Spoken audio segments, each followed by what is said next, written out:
श्री विश्वेश्वर यह ज्योतिर्लिंग उत्तर भारत की प्रसिद्ध नगरी काशी में स्थित है। इस नगरी का प्रलय काल में भी लोप नहीं होता। उस समय भगवान अपनी वास भूमि इस पवित्र नगरी को अपने त्रिशूल पर धारण कर लेते हैं और सृष्टि काल आने पर पुनः यथास्थान रख देते हैं। सृष्टि की आदि स्थली भी इसी नगरी को बताया जाता है। भगवान विष्णु ने इसी स्थान पर सृष्टि कामना से तपस्या करके भगवान शंकर जी को प्रसन्न किया। अगस्त्य मुनि ने भी इसी स्थान पर अपनी तपस्या द्वारा भगवान शिव को संतुष्ट किया। इस पवित्र नगरी की महिमा ऐसी है कि यहाँ जो भी प्राणी अपने प्राण त्याग करता है उसे मोक्ष की प्राप्ति होती। भगवान शंकर उसके कान में तारक मंत्र का उपदेश करते हैं। इस मंत्र के प्रभाव से पापी प्राणी भी सहज ही भवसागर की बाधाओं से पार हो जाते। विषयासक्त चितो अपि तत्यक धर्मर तिर नर इह क्षेत्रे मृतः सो अपि संसारे न पुनर्भवेत्। अर्थात विषयों में आसक्त अधर्म निरत व्यक्ति भी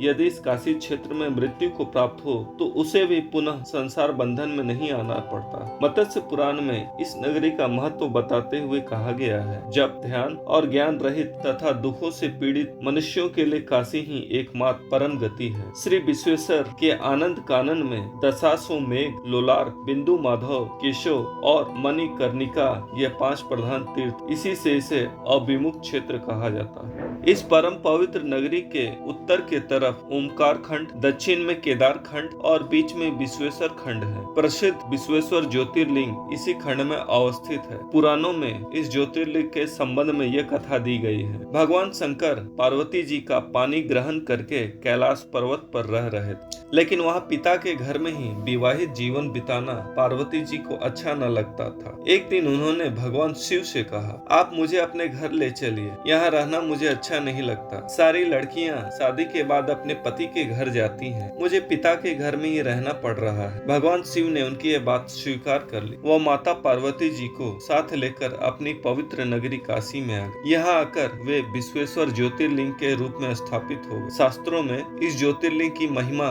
का निगदन पुष्कल रूपों में किया गया है। इस ज्योतिर्लिंग के दर्शन पूजन द्वारा मनुष्य समस्त पापों तापों से छुटकारा पा जाता है। प्रतिदिन नियम से श्री विश्वेश्वर के दर्शन करने वाले भक्तों के योगक्षेम का समस्त भार भूत भावन भगवान शंकर अपने ऊपर ले लेते हैं। ऐसा भक्त उनके परम धाम का अधिकारी बन जाता है। भगवान शिव जी की कृपा उस पर सदैव बनी रहती है। रोग शोक दुख दैन्य उसके पास भूल कर भी नहीं जाता। यदि आपको हमारे चैनल का कंटेंट पसंद है तो कृपया इसे सब्सक्राइब कीजिए और साथ ही बेल आइकन को दबा दीजिए, ताकि आगे आने वाली ऐसे ही रोचक एवं ज्ञानवर्धक जानकारियाँ आपको समय समय पर प्राप्त होती रहे। प्रणाम।